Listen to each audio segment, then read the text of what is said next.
the time now, the meeting started. It is now 1:53. We started the meeting of the pilot committee meeting. Present, we have Councilor Kater Walsh. Good evening, good afternoon, Councilor. We have Councilor Clegg Bruce. Councilor Bruce, good afternoon. Councilor Perez and Councilor Tim Allen. Also joining us are committee members Karen Lee, Juan Latorre, and from the Finance Committee team, we have the one and only, the intrepid, Mr. Patrick Burns. Hello, Patrick. Or new and exciting CF Kathy Buono. Hi, Kathy. And the one and only Steve. Steve, I forget your last name. I'm sorry, I'm drawing a blank. Longren. What is it? Longren. Steve Longren.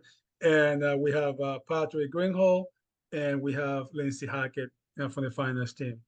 Also joining us, I believe that we have Councilor Tracy Whitfield. Good afternoon, Councilor. Thank you for joining us.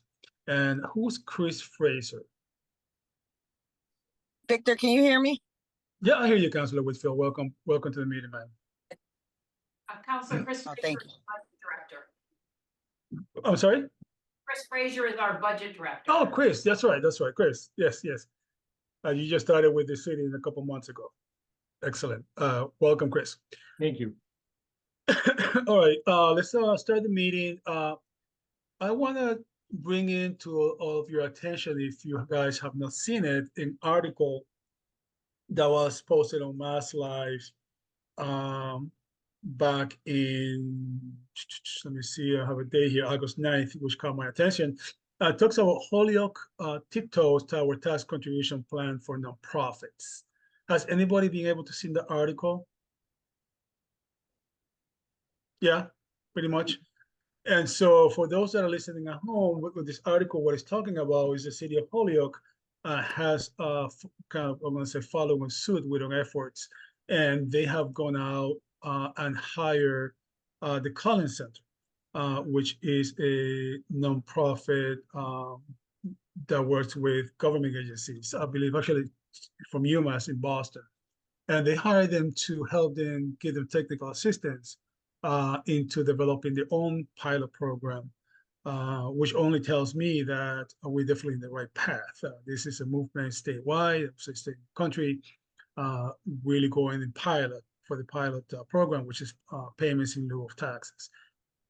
So I just wanted to point that out in the article. And I just wanted to pose this question because I think the committee itself is doing great work. I think we have done some amazing work so far.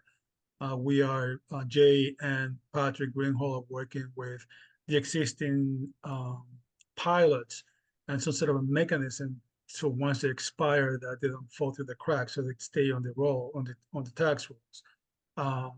And we're currently working to sort of framework and identify who's who, how much they're contributing, and so forth and so on. But I posed a question to the group as sort of an open discussion. Do you think there might be some value in approaching the Collins Center and saying, hey guys, by the way, this is what we're doing, some sort of technical assistance? I open the discussion to the.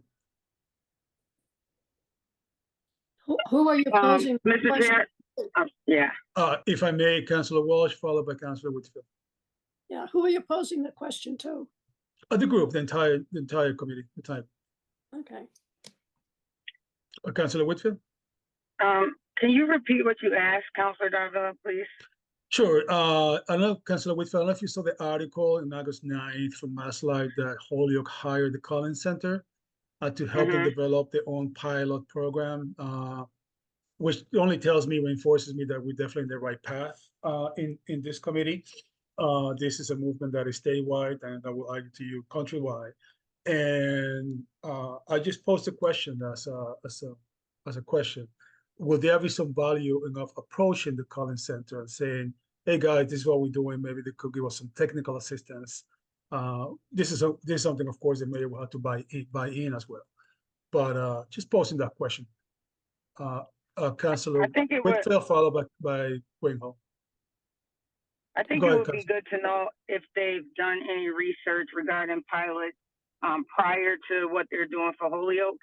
and then maybe seeing the information that they gathered from Holyoke, and then just seeing how it could apply to Springfield.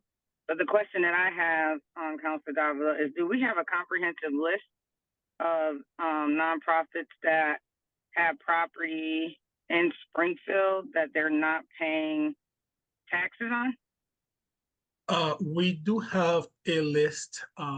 In fact, I believe it was Shiara.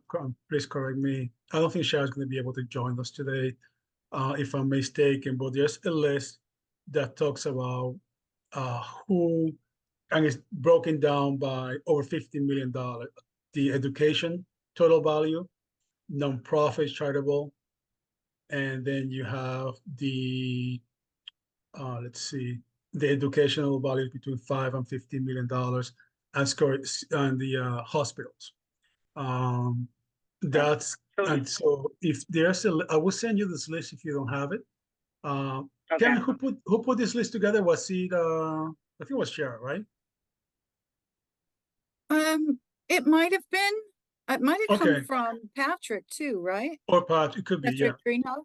Whoever did it is excellent job, by the way. Whoever did it was excellent.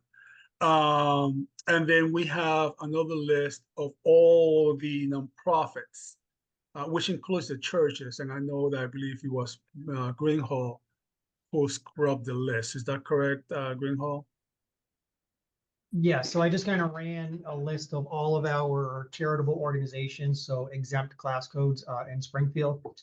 And I think Kira was able to then kind of separate out some of the different sort of use types from there, just to give us a Right. little bit.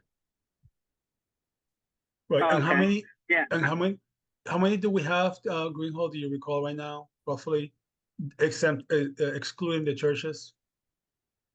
I don't recall off the top of my head. Okay. Okay. Does that answer your question, Councilor Whitfield? Yes, I just wanted to see, but I would like to know if they have any other data before asking for technical assistance, because if this is their first program, they're probably going to Right. learn from this experience, Right. and we just need to give them an opportunity to do that. Right. But if they, I would like to hear, I would just like to know if they, Collins Institute. Okay. Um, Anybody else? Karen? Chair. I mean, I don't think it can hurt to just reach out to them, ask them what type of help they could offer.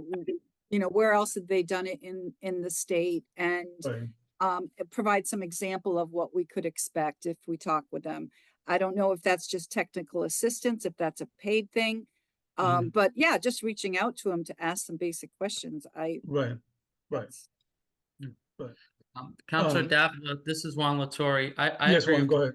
you. I'll try to see if they have a website, and maybe they have you know, some do. previous success stories they've had that they've published. You know, just to because I agree with her, we should verify, you know, what level of experience they bring. Are they perceived to be kind of the premier entity that does this in Massachusetts? Because I'm sure there are other entities out there. So I'll do that research and then report back to the group. Thank you, Juan. Thank you so much for doing that. The Councilor other thing Walsh? is, we've done pretty well ourselves, just by soliciting information from Boston. Right. And so, I mean, so I think we're coming to the table with some knowledge base and Right, not gonna just absolutely. put ourselves in their hands. Right. Right. No, I think we've done some great work in this short amount of period of time. But I'm a true believer that if we can make it tighter and get it done very well the first time, then more power to me. Councilor Walsh, you have a question, ma'am? Yeah, I do. I'd be interested to know if the pilot program has been successful in other cities. You mentioned Boston. I told you I recently saw an article about the pilot program in Boston and that people didn't fulfill their obligations. So I think we need to know if this has worked somewhere else. I think it's interesting you mentioned the article, Councilor Walsh, because I think the article, at least for me, reinforced the need of what Jay and Greenhall are doing in creating this mechanism to ensure that they don't fall through the cracks, and they're followed through. You know, so at least for me, that was on the article that really gave me some insight. No, And but Victor, has it been successful somewhere else? Yes, catering. yes, I'm sorry. Cambridge, yeah. There is another article that was talking about in Pennsylvania. So Pennsylvania. they used Boston's template for their Okay. own pilot program. So yes, it is successful. However, they're still not paying as much or contributing as much as really to offset the benefit they're receiving. So yes, it's successful, but it's still voluntary. So not everybody is paying like they should. That makes Right. sense. Okay. Kathy, I would love to hear your thoughts on this matter, if you could. Would love to hear what's on your mind. I just, again, the pilot is voluntary, and I know, and I wasn't involved 100% during the control board years, but during the control board, they really tried to do what you're doing, and they met with all the hospitals, they met with all the colleges, and they got nowhere, basically. Mhm. And that's when Springfield had nothing. So I'm 100% behind you. I just think that we have an uphill battle. Right. And I guess I don't know what the plan is going forward, as far as, you know, we can put all the data together and decide how much they should pay, but I think there has to be a plan or a strategy on how we're going to approach all the hospitals, the education institute, and the nonprofits. So how are we Definitely. going to do that? How are we going to, because again, it is voluntary. Definitely. So, and that's my concern. I think that's what the focus would be. How are we presenting this, and what is the strategy to try to get them to agree? Right. When they wouldn't even agree when the city was under the control board and they had no money. So that's my concern, is what is our strategy once we put all the numbers together? Right. No, I agree with you. I think it's a valid concern. I think these are different times, however, and we're gonna ask. We're just gonna ask. You know whether they're what? gonna agree. Also, Go ahead, Counselor, Pat. we have 15 pilot agreements. So I'm not sure exactly what or how those particular 15 came into being during the control board era, but we have 15 of them. So those were negotiated successfully. I'm looking at the numbers of how much they actually paid. In some years it's gone down. So those are figures that maybe we need to look at. But to your point, Kathy, yes, it is voluntary. Yes, it's an uphill, but I think we have a lot of momentum here. And if we can use the data points used from different institutes, indicating the balance of community benefits, the balance of what they've contributed and what they've gained. You know, I don't want to use the word shame, but it's at the point where there's no good reason why they shouldn't be contributing. Yes, it's voluntary, but I think you're right. We need a strategy to approach the folks, and I think that starts with the contracts that we already have. Right. So there's already buy-in because they have a contract with us. Right. With that being said, talking about strategy, I think that kind of brings me to my next point about Karen, what you have presented to us in the last meeting, the outline for purpose of organizing and mission statements and goals for the pilot subcommittee. But before we get into that, do we have any updates anybody wants to provide? No updates? No? Okay. So speaking of strategy, Karen and Jay took their time and put together an outline, excuse me, this goes back to July 8th, for organizing mission and goals for the pilot subcommittee. Now, originally we had established that the goal of this committee is to increase the revenue for the city. This particular outline is a little more detailed, and I like that it's on paper. And I want to discuss this as a group to see if we're on the same in the same page together. And there's some things here that I think will require the solicitor to opine in, because everything needs to be ironed out completely before we do anything. And then so that we can follow into more steps and follow into the strategies that Kathy's talking about. With that being said, does anybody have a copy of that outline that I'm talking about? If everybody can look into I the think I can share email. my screen, Counselor. Yeah, Let if me- you don't let me- mind, let that me would be see if I fantastic. have the ability to do so. I If may the not. city council office can allow him to share, please, because I don't know how to do I that. have the ability. It's no problem. Bear with Okay, me so here. I've updated it, Jay, so if you want to use the Google Sheet, because that's where any updates are on that one. That's what I have, Karen. Thank Okay, you. great. Yep. Yeah. Excellent. So, Jay, why don't you start the first paragraph, and then Karen, you can follow up with the others, and then we can talk one by one. Go ahead, Jay. Sure. Floor is yours. Before I proceed, Counselor, could you just confirm that you can see my screen, please? Correct. Okay, great. So from our first two meetings, you know, myself, Karen, and others just talked about the fact that this committee has the opportunity to get a lot done for the city, but there's also a chance of scope creep because there's just so much to look at. And so we just wanted to take a time to write down briefly, you know, what we thought we were hoping to accomplish here and what our bounds were so that we could focus on kind of the main issues here. So, you know, one of the goals I think that we want to get out of this particular subcommittee is to create, you know, an understanding of what we're going to be looking at. So when you look at this authority and responsibility of this subcommittee, you know, we talk about kind of some procedural things about, you know, how many committee members and how many voting members exist, the need to look at the existing pilot agreements, studying, you know, all of the charitable organizations that are currently exempt.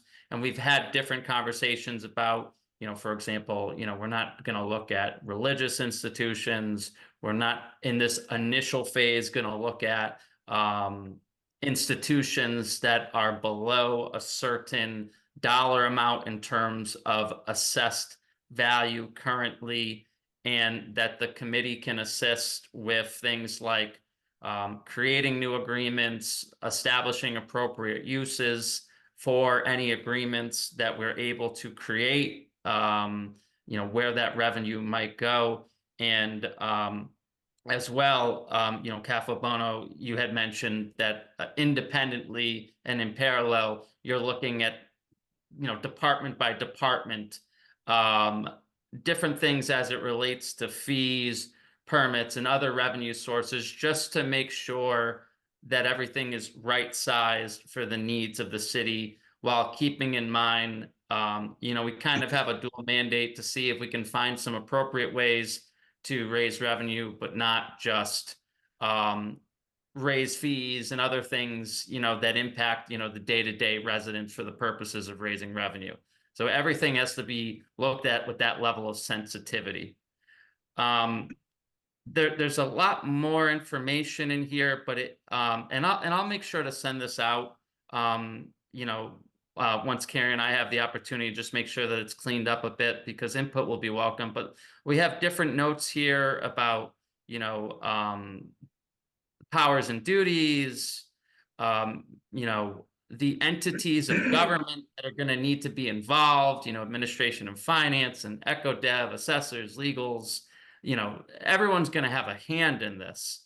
And to what CAFO Bono kind of alluded to, we have another section on what a permanent pilot committee would look like, which is what Boston and I think Somerville and other entities have. And my initial suggestion is that this is going to have to be broken out into two tiers. You're going to have a combination of citizens that are appointed and members of the government who can work together to look at all those things, the existing agreements, the opportunity for new agreements, those that can track, you know, as land changes hand in the city, potential opportunities or discussions that have to be made. But also you know, you're going to have an external negotiation committee. You're going to have a group of people that everyone agrees on, you know, have the authority to make that ask once all the research has been put together. Because I think most would say with a lot of entities, you know, you're only going to be able to get the chance to ask once in some instances, or you're only going to ask once every couple of years.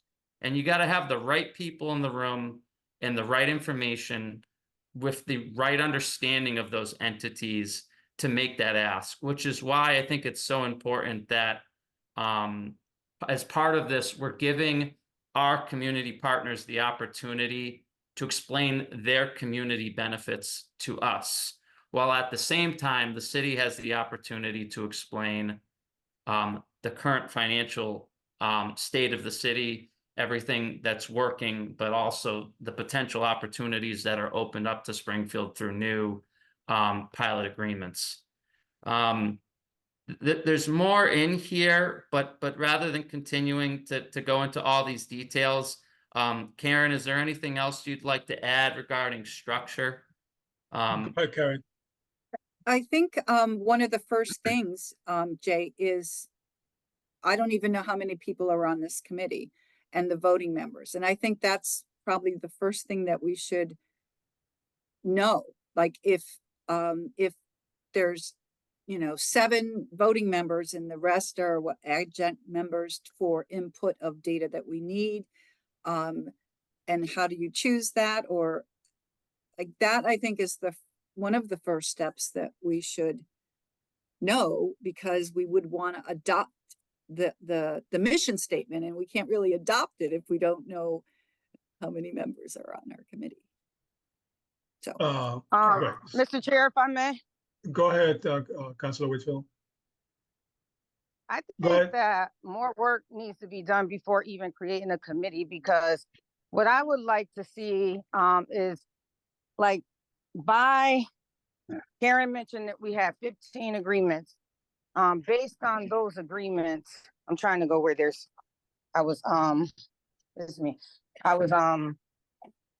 driving, but I would like to know how much the value of the property is, what will we collect, and if they were on tax roll, and based on the organizations, get a breakdown of what they think they commit to the community already in a dollar amount.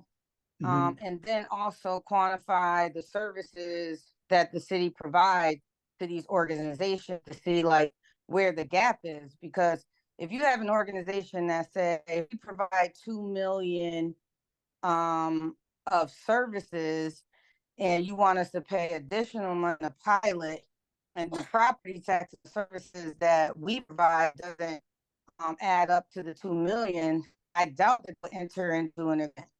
So where is that data in the comprehensive? I think we Yeah, already you're breaking have up it, there, Councilor. Tracy. You're Yeah, breaking we up, already Councilor. have it. All that data has been sent to us, and some of us have looked it over. So I don't know why you don't have it, but that was the first step, is to see what pilot agreements we had, how much they were paying, the number of nonprofit organizations out there, the dollar amount of the assessed value, and whether they were paying or not. So I think we have all the So that's raw not what data. I was asking, though. That's not what I was asking. What I was asking for as far as data goes is a comparative look at what the organizations think they're giving out in community benefits, because Right. I always bring up Bay State, right? Because I'm on the community advisory board and I know that they give out millions of dollars to the Springfield community. And so if their property tax, and I doubt that it's less than millions of dollars, but if their property tax is less than that, less than what they give out, will we still enter in an agreement with them? Would they be willing to pay it? And that's some of the reason why, because when I was working for the city was right around the time that Kathy Bono was talking about. And that was part of the reasons that the organizations wouldn't pay, because they said that they give out more than they would pay in taxes in community benefits. That's Yeah. what they said. I'm just telling you what they said. Yeah. When I was there working in finance, working on pilots, because it was part of my budget responsibility. These were the reasons that they were not paying, and Springfield College was one of the main ones that said why they wasn't gonna pay. The pilot was because what they gave out in community benefits was greater than the services that they got from the city and what they would pay in property tax. I don't know Right. that that's true, but Right. I would like to see a comparison like that, Mr. Right. Chair. Yeah, absolutely. So let We have me, that. Councilor Whitfield, We I'm going have to that ask with the Karen. Karen, 25%. Karen, I have the floor. Okay. Thank you. So Councilor Whitfield,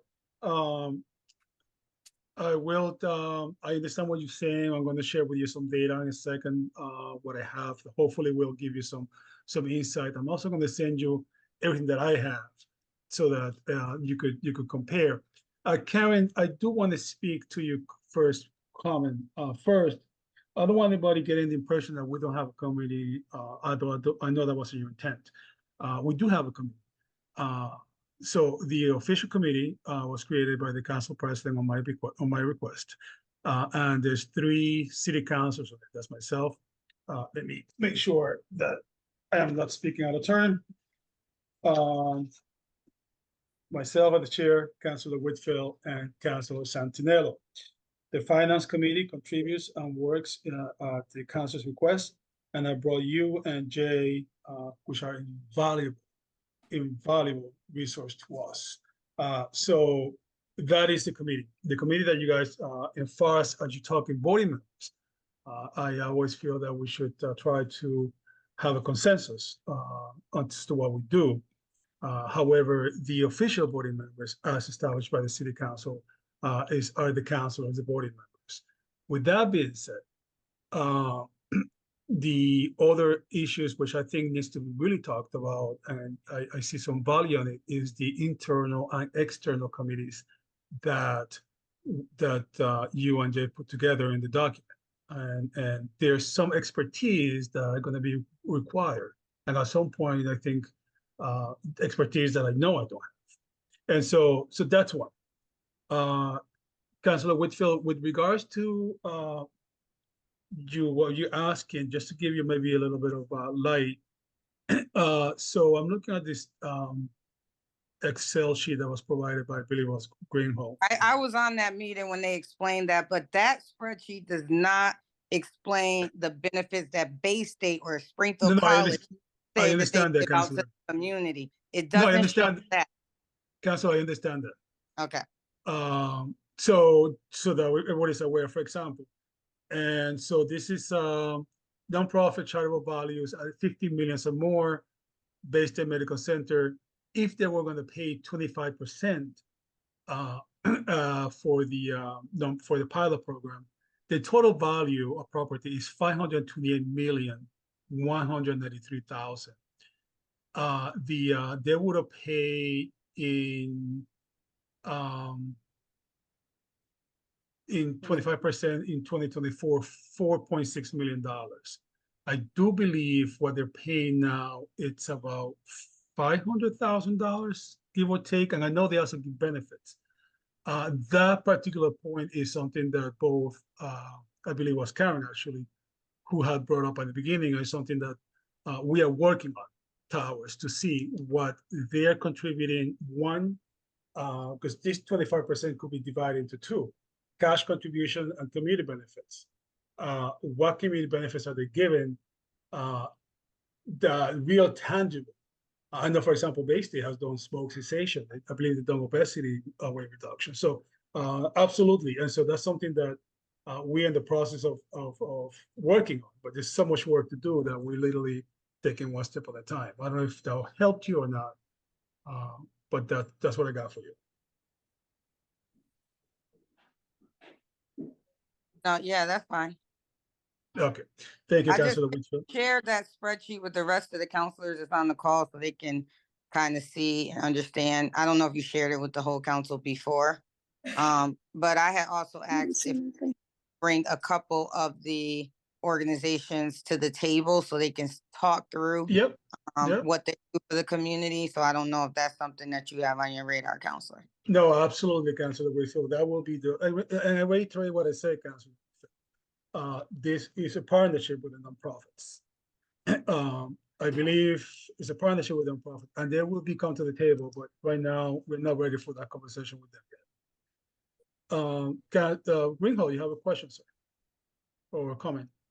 I do. It's more of a comment. So one of my kind of concerns is that if this committee ultimately makes a decision that a pilot payment should be based on sort of the full and fair cash value of their properties, my concern is that the board's focus is never necessarily on making sure that those numbers are updated.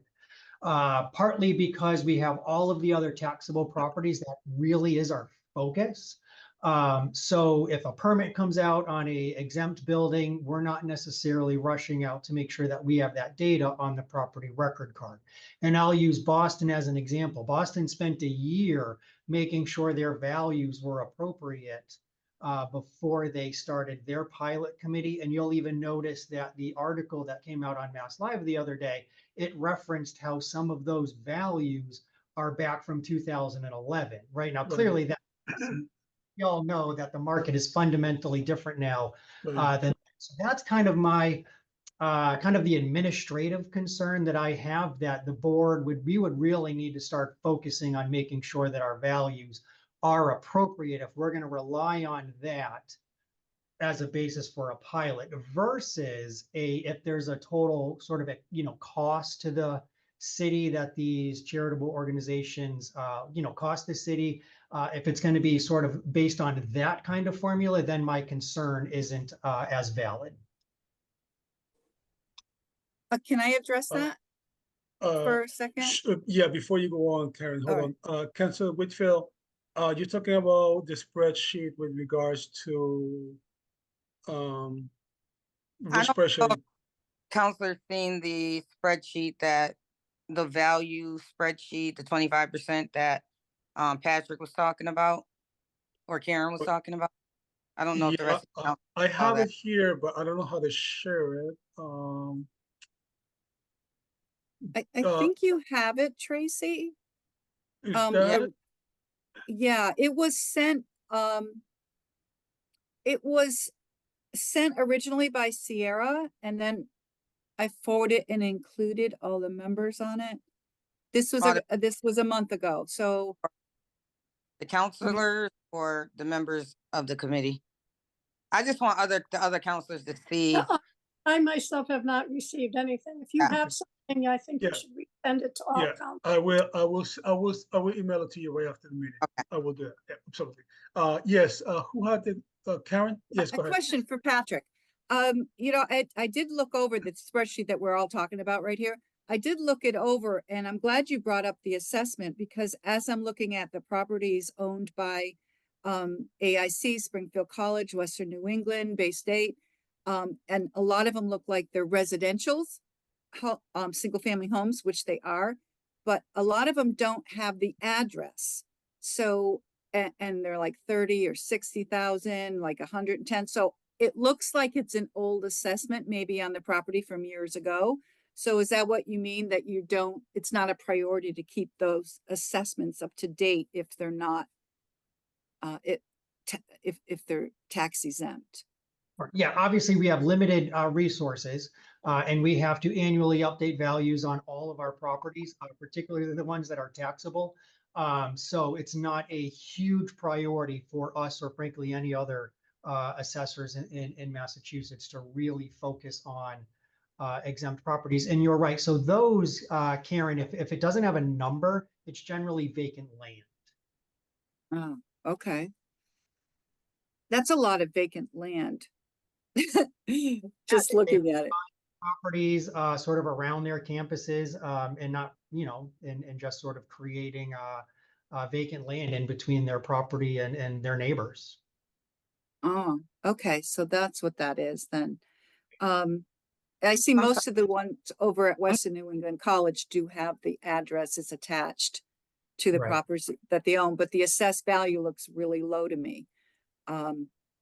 I'm just trying to understand, Karen, based on what you're saying, for Patrick, they are buying vacant lands and holding them? The nonprofits? There Well, you I- call, yeah, so AIC, Wennick, they will definitely buy neighboring properties to their campuses. And just hold them, don't do anything with them? No building, none?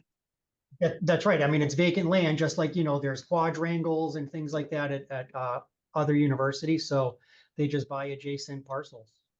to buffer, just for, as a buffer. Um, A buffer to Or- what? or to actually buffer, residents from the college, some green space there. But, I mean, it's what happened over at Western New England. They tore down at the end of Ashland Street, tore down the little forest that was there and put up Sabus International School, right? So they completely leveled the land. And so that's property that Western New England owns, that they don't pay taxes on, that impacted the neighborhood for a decade. And they got paid for that from Sabus, which didn't pay any taxes either because they're tax exempt. Mhm. So the encroachment of public lands and properties is a big deal. And Councilor Whitfield, bringing that up, that they're purchasing land is a big deal because it takes it out of the public domain, Mhm. as well as the single family homes. It is a big deal, especially if they're buildable lots, Karen, because, as much as we have a housing crisis and a need, that's a big deal. Like, just to buy property to hold it because it's around your property when we're in such a crisis. Like, Right. One of the things that I did want to talk about, and I don't know if this is the right time to do it or not, because we're not really strategizing and bringing people to the table until we organize ourselves. But at the same time, I do want to mention one thing that AIC did when we talk about community benefits. And I thought it was pretty genius, actually. So STCC is having summer classes, right? Summer school. And AIC is allowing students from STCC to stay in their dorms, as well as their dining card too. So they stay there through the summer. AIC provides the housing and the food, which helps out the STCC student who doesn't have housing. So when we talk about creative solutions like that, again, Western New England College, Bay State Medical, they own all of those single family homes. How about if the colleges got together while the doctors were doing rotations, maybe they stay in the dorms and they don't stay in a single family house, and we get that back on the market and back on the tax rolls. So there's a lot of creative ways that colleges and hospitals can provide community benefits that really work. Providing a seminar on tax retirement is not like, come on, is it a community benefit? Yes, it has some value, but it's not the same kind of value. And I think that's one of the things we should be looking at, is the impact of the community benefits that they're giving.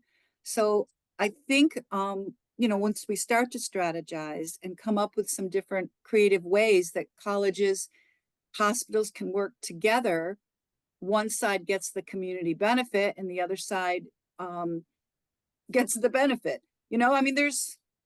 There's like a lot we can do, and it's just going to require the will of people to come to the table with an open mind of what they can do, and that they're a part of this community. And yes, we expect them to contribute to this community. That's all. Okay. Anybody else? No other thoughts and questions? Counselor Council- Davenport, That's all I right. just wanted to say one thing, again, going back to the point that Counselor Whitfield made. I'm just gonna share my screen again. As getting ready for this meeting, if you just let me know if you can see my screen. Yes. Getting ready for this meeting, I was looking at the city of Boston again.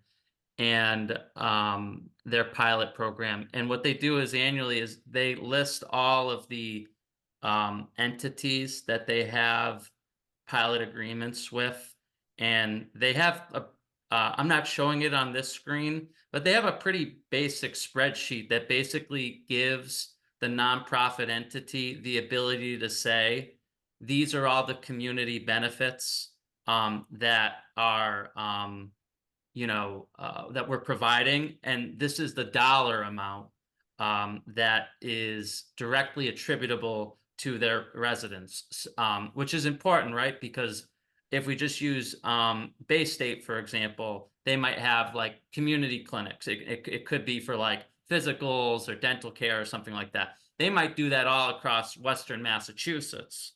But we would be focused on those clinics that directly impact the city of Springfield and its residents. So, presumably it would be like the ones that are in Springfield or are close enough to Springfield that Springfield residents might take advantage of. Right, And I know, wait, go ahead, Council, go ahead, Tom. yeah, so just to basically say that I won't, I know this might be a little hard to read, but they go into it's really interesting to see just Harvard as just one example of all of the things that they do and the work that they do to quantify that community impact into a dollar amount, so that at the end, and this was, I think, fiscal year 2022, Harvard provided 18,762,000 in community benefits. And in the same way that, we're looking at this as an opportunity to share the story of Springfield and our needs, this whole process is the chance for our nonprofit partners to say, this is what we're doing. Were you aware of that? Because I'm sure there's a lot of great partners that are doing a lot of good stuff. And if we're all honest with ourselves and we looked at it, we would say, oh, wow, we didn't even know that you were doing all of this. So I definitely think this will be part of any conversation and potential ask. Right, I think absolutely. Well, as you were talking, and Councilor Whitfield, what you were mentioning is, not only do we need to understand what benefits these entities think factually are providing, or they think they're providing, they can tell us, but also that we as a city need to understand what our own needs are. I think that's critically equally as important. For example, as you're talking, I could see a scenario where Bay State was being a great partner to the community, we could say to them, listen, we are definitely having the issues here with gun violence. Help us reduce gun violence in the city of Springfield. What that would look like, I don't know. I'm sure they have a lot of people, a lot of experts that can help us with that. They could help us. I know they help with smoke cessation and obesity in the past, as I mentioned before. Or they could help us. One thing that I've been hearing a lot is the elderly during the winter, not having heat. I'm just throwing things out there, emergency heat. Things out there that, and the reason that I bring that up specifically is because a lot of these elderly end up in the emergency room, which creates a whole different domino effect and a whole financial burden to the hospital, to the state, and to the city as well.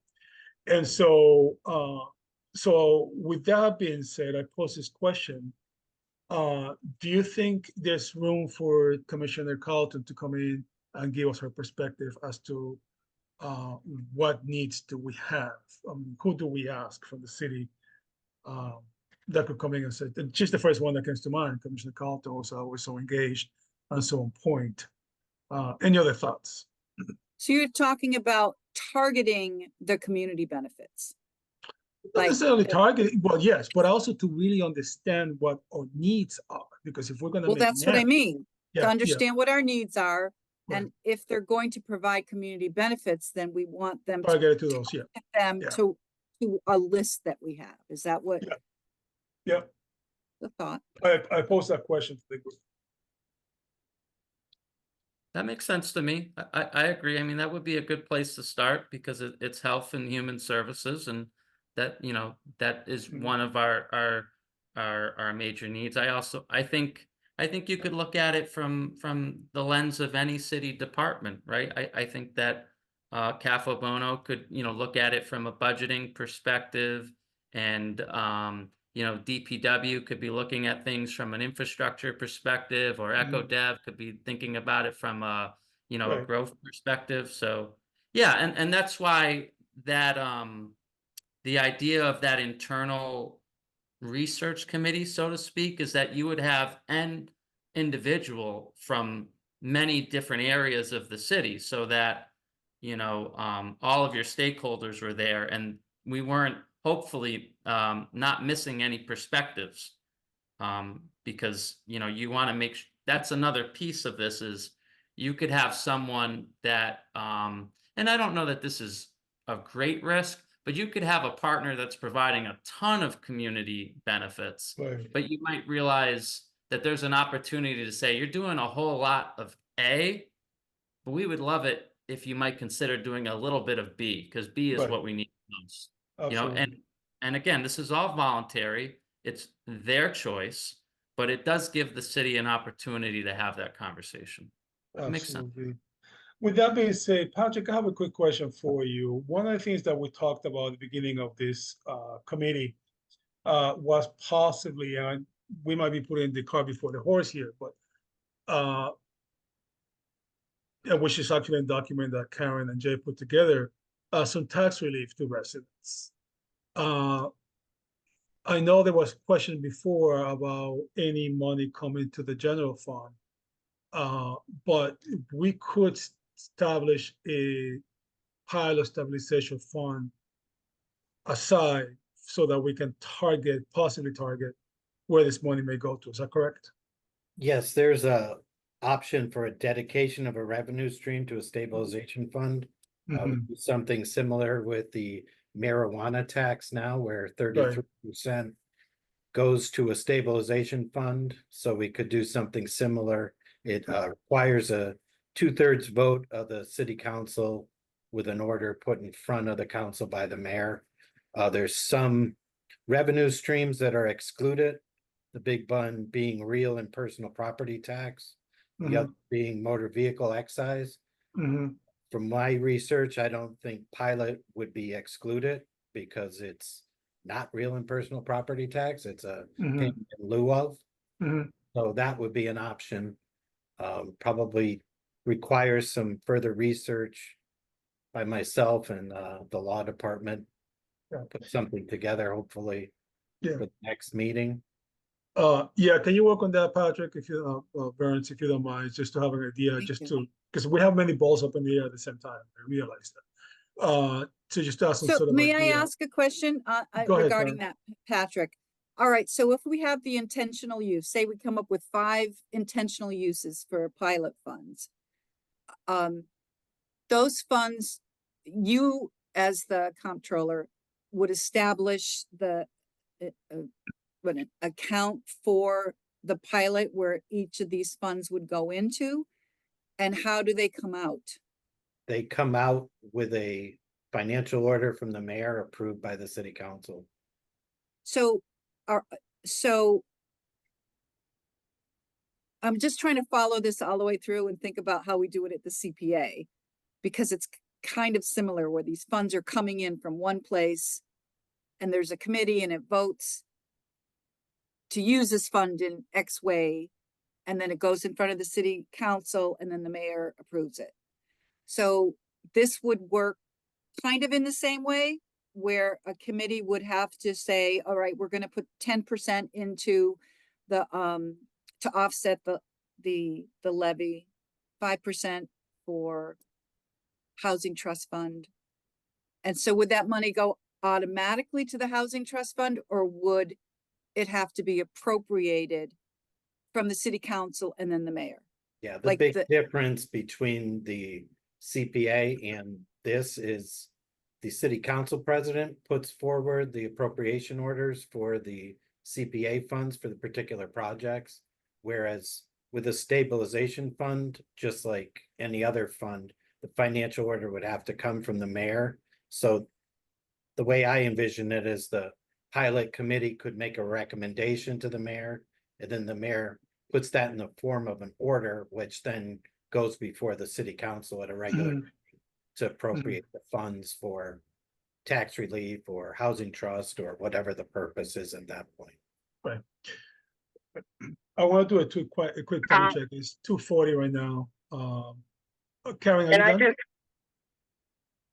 if I can Go ahead, comment Councilor real Wilson. quick, Sure. Go I ahead. don't trust that process at all. This city know what our needs are. It knows where we're struggling. Not one dime, I'm not gonna say not one dime, hardly any money goes to work on violence right now, since we just use that Council Davila as an example. I don't trust it. Is there any other way that these funds can be appropriated? Because I don't trust that process one bit, making a recommendation and then it still falls in the mayor's hands. That's not a trustworthy system to me, because it hasn't been working thus far with the other systems that we've had in place. They still control the funds. They get to make the decisions on where the funds are going, and it hadn't worked with ARPA. It hasn't worked.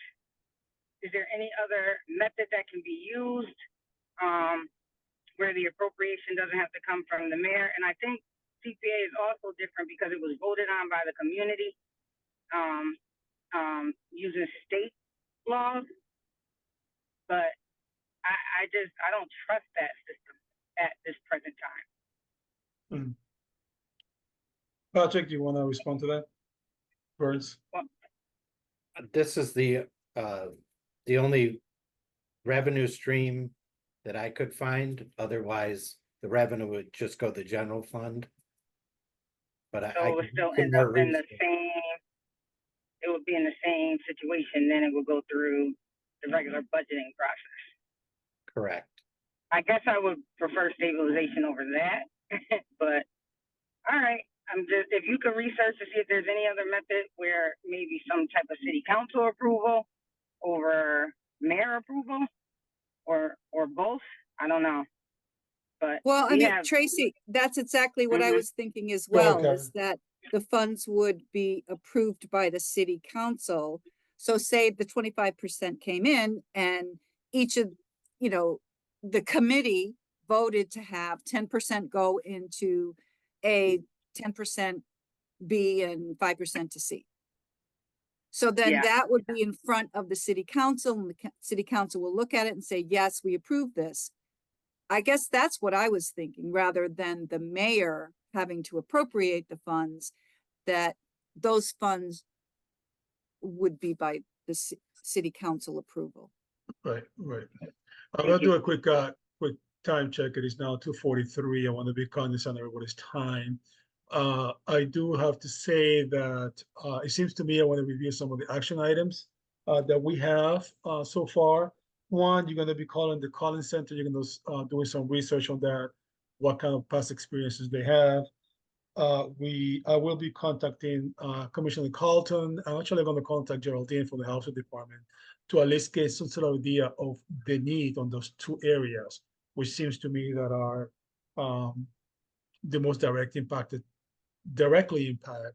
the residents of the city of Springfield. And Pat, you're going to be working some sort of mechanism for appropriations and doing some research on that.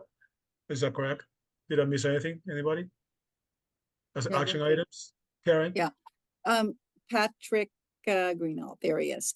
So if you could, so the current pilot agreements that we have, the list that I sent you for the remaining ones, if you could get those together and send those out, that would be great too. And right now, those two agreements that we have been forwarded are June 30th, 2025 is the expiration date for those 10-year contracts. So this is really good timing. It gives us, almost a year of planning to get to the table for the next contract date. So I'm hoping the rest of those contracts that you'll take care of, Patrick, are all around the same date. Like maybe they all happened on June 30th because of the way the control board was. So maybe that was it. Right. Lastly, I want to encourage everybody to please look over the jobs online that Karen and Jay put together. I want to make sure that we're on the same page, particularly about the two different tiers of the committees. But again, we do have a committee. We are the committee. Just making that very clear to everybody. And so Wait, seems to the me that committee is 5 people? so this is the committee, okay? We have to abide by open meeting rules. Three The counselors are, counselors. the 3 counselors are how can I say this, are the committee established on my request by the city council, excuse me, president. So the voting members are the counselors, but I want to move forward with an agreement with everybody. But to make it sure, because I don't want any cracks of this, I don't want anybody challenging anything. I That's think how, there should be more voting members than the 3 counselors. Because that's you fine. put 2 citizens, 2 residents on this committee. Mhm. And if we're gonna put all of this time in, I think that Jay and I deserve a vote on this committee. I fully agree with you, Yeah. but I do want to Yeah. make sure that nothing is questioned. So believe me when I tell you that your time is invaluable and your time is, we couldn't be here without you guys. And again, I hear what you're saying, but we will try to move with consensus. But when the time comes to move forward in official capacity, it has to be done by the spirit of the law. That will be the counselors, elected counselors. I hear what you're saying, So Karen. Karen, just for clarification, it's an ad hoc committee and it works similar to other subcommittees. One that might work differently is the one that's chaired by Counselor Allen, which is the finance when we set the tax rate, and the public parties or the residents do get like voting rights, like the head of Right. the chamber, and then other Right. folks do get voting rights. But it still is just to make a recommendation to the city council, and then the city council still has to do the full vote. So it's really for the recommendation part. I don't really know. We would have to like change the the city council rules to have it work differently, Karen. But it just works like a regular subcommittee meeting, basically. Yeah. So, This but is would important. that still be the case if we do adopt these policies where it establishes a permanent pilot committee, then that would not be the same as a subcommittee, correct? No, if the time comes for that, which is a great idea, actually, it will be established by the city councilor, excuse me, by the city council president, a regular committee for the standing committee from the city council, and that will be councilors who will be attending. Now, the other options that you guys outlined, the research, the tier 1, tier 2, the internal and external research committee, that's a work to be being developed, and what that will look like, who will be there, who will vote, that remains to be seen. And I don't have an answer for you right now on that. That's where the solicitor has to come in. And again, I'm being very careful in everything that we do here because I don't want anything to be challenged. So I guess the other thing too is when we look at the internal committee, where it would be most of the people that are in this room right now, that seems like there should be some kind of vote on what we want to recommend, right? Which is different than bringing it to the city council then the 3 of you could vote to recommend. You know what I mean? I mean, it seems like there should be some layers here. If all of us are going to be involved and we're all going to give the input, and Brian Santinello is not even at this meeting. How up to speed is he? You know, and he's going to vote. You know what I mean?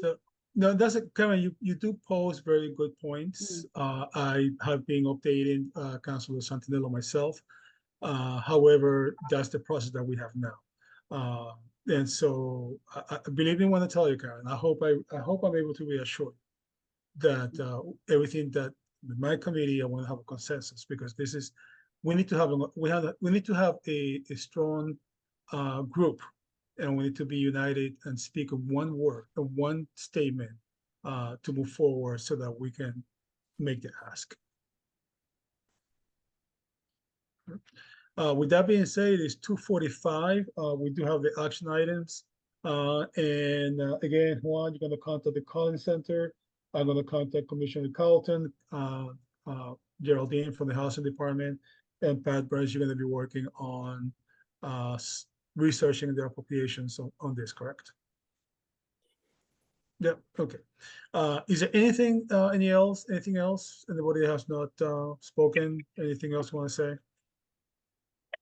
Can you please Um, just make sure the documents go to the whole council so they can understand when they're on the meeting, Absolutely, Karen. what we're actually talking about? Thank you. Karen? Just Pat Burns, are you available? I just wanted to like give you a quick call. Didn't want to take up any more time here. I have a meeting at 3, but if you could call me at 4. Okay. All I'm right, heading, great, thanks. Very well.